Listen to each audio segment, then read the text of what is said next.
It's really been fantastic to see the UBC get out in front of this solar boom and make sure that their members and their contractors are a part of it. I think it definitely just demonstrates the UBC's willingness to adapt with change. There's new technology, there's new innovation out there, and the carpenters are always at the forefront.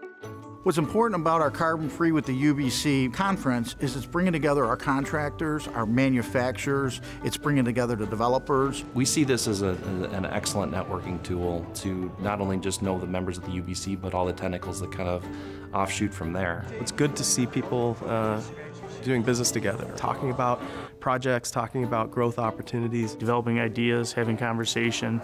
Some of the best ideas in any industry came from meetings just like this. I don't think many people understand the unbelievable amounts of solar that are going to get built here in the Midwest the next 30 years. But it used to be noon is when the sun was out. Maybe 10 years ago, a business would go solar because they had a really strong conviction to sustainability, but they were doing it at a cost premium. You know, year upon year, we continue to bring the cost down. You continue to have panels that are higher wattage. Meanwhile, the price of electricity keeps going up every year. So there's this concept in the industry which we call grid parity, where it becomes cheaper to actually generate your own electricity than to buy it from the local utility. Most people don't understand when it starts talking about kilowatts and all of these things, but they do understand that your electric bill is going to be reduced.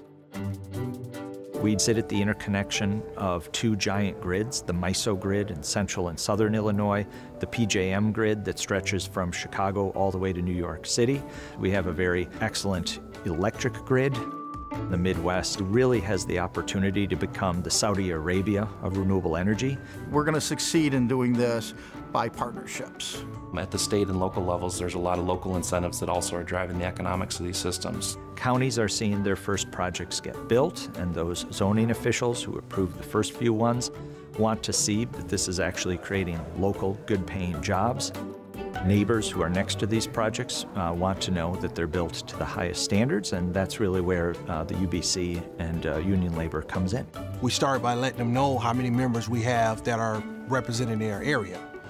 And as we start to talk about it, we start to mention to them that not only do we have members here, but we have opportunities that will open up. If you go out into one of these big utility scale projects that's 100 megawatts, that thing isn't going to put itself in. It's going to require a lot of labor, many, many thousands of man hours to put a system like that in. This is a spark plug to creating great career pathways.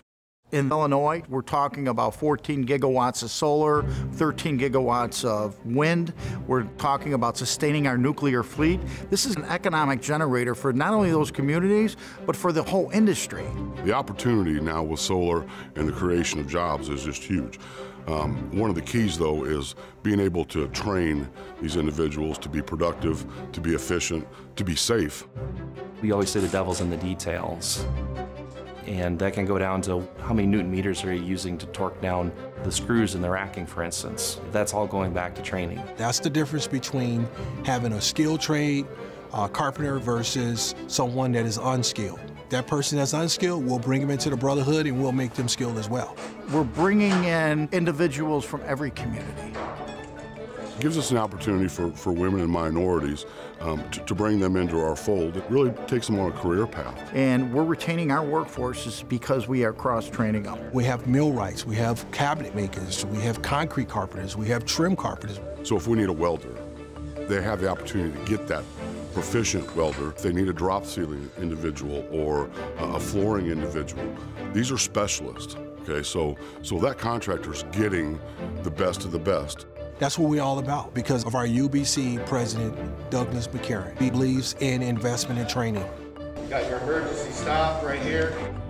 The UBC have a track record of skilled workforce that you can count on, quality craftsmanship, and that's both important early in the process as you're working with landowners and zoning officials, but really for the long-term viability of this industry. Our Executive Secretary Treasurer Gary Pirnar is so passionate about where we're going with clean energy. There's been an uptick at the federal level. We've recently rejoined the Paris Accord. It's really exciting to see the leadership from the UBC at the policy level. The clean energy legislation that is being proposed with labor standards is gonna expand the industry, it's gonna sustain the communities. Every single solar panel we lay is reducing the carbon footprint for our customer. We're making sure that we're providing the best workforce in the industry.